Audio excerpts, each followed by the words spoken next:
എല്ലാവർക്കും കവിതാമൊഴിയിലേക്ക് സ്വാഗതം. കുറച്ച് ദിവസങ്ങൾക്ക് ശേഷമാണ് ഇന്ന് കവിതാമൊഴിയിൽ കവിത ചൊല്ലുന്നത്. അവനിവനെന്നറിയുന്നതൊക്കെയോർത്താൽ അവനിൽ ആദിമമായൊരാത്മരൂപം, അവനവനാത്മസുഖത്തിനാചരിക്കുന്നവ അപരന് സുഖത്തിനായി വരേണം.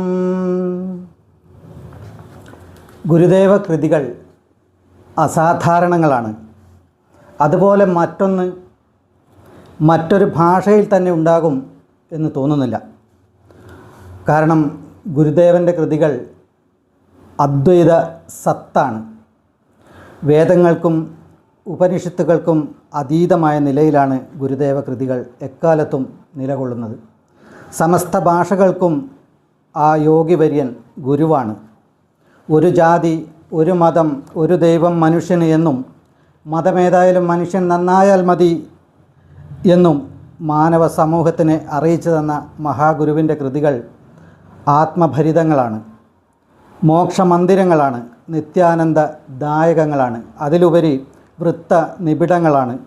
ഭാരതത്തിൽ മാത്രമല്ല, ലണ്ടനിലും മറ്റു വിദേശ രാജ്യങ്ങളിലും പ്രാർത്ഥനാഗീതമായി ഇന്നും ചൊല്ലിവരുന്ന ഒന്നാണ് ദൈവദശകം. ശ്രീനാരായണ ഗുരുവിൻ്റെ ദൈവദശകമാണ് ഇന്നത്തെ കവിതാമൊഴിയിൽ ചൊല്ലുന്നത്. ദൈവമേ കാത്തുകൊൾകങ്ങ്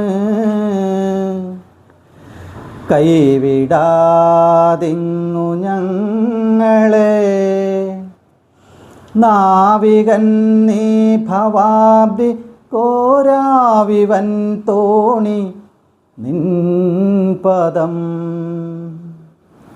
ദൈവമേ കാത്തുകൊൾകങ്ങ്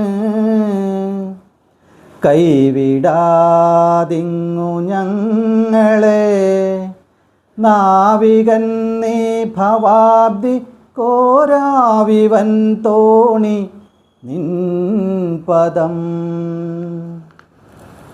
ഒന്നൊന്നായി എണ്ണി എണ്ണി തൊട്ടെണ്ണും പൊരുളൊടുങ്ങിയാൽ നിന്നിടും ദൃക്ക് പോലുള്ളം നിന്നിലസ്പന്ദമാകണം.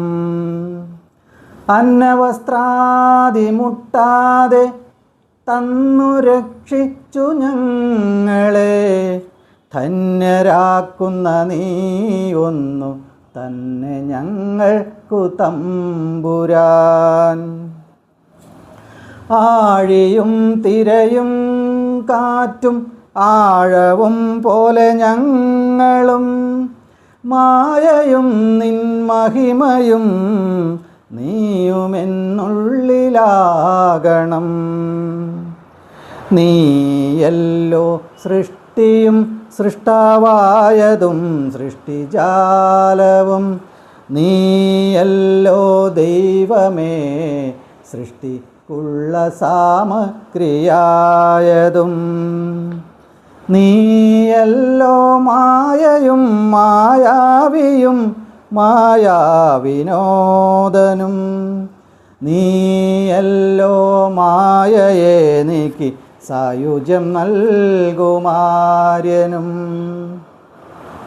നീ സത്യം ജ്ഞാനമാനന്ദം, നീ തന്നെ വർത്തമാനവും, ഭൂതവും ഭാവിയും വേറെല്ലോതും മൊഴിയും ഓർക്കിൽ നീ. അകവും പുറവും തിങ്ങും മഹിമാവാർന്ന നിൻ പദം, പുകഴ്ത്തുന്നു ഞങ്ങളന്നു ഭഗവാനെ. ജയിക്കുക ജയിക്കുക മഹാദേവ, ദീനവനപരായണ, ജയിക്കുക ചിതാനന്ദ, ദയാസിന്ധോ ജയിക്കുക. ആഴമേറും നിൻമഹസാം ആഴിയിൽ ഞങ്ങളാകവേ ആഴണം വാഴണം നിത്യം വാഴണം വാഴണം സുഖം. ആഴമേറും നിൻമഹസ്സാം ആഴിയിൽ ഞങ്ങളാകവേ ആഴണം വാഴണം നിത്യം വാഴണം വാഴണം സുഖം.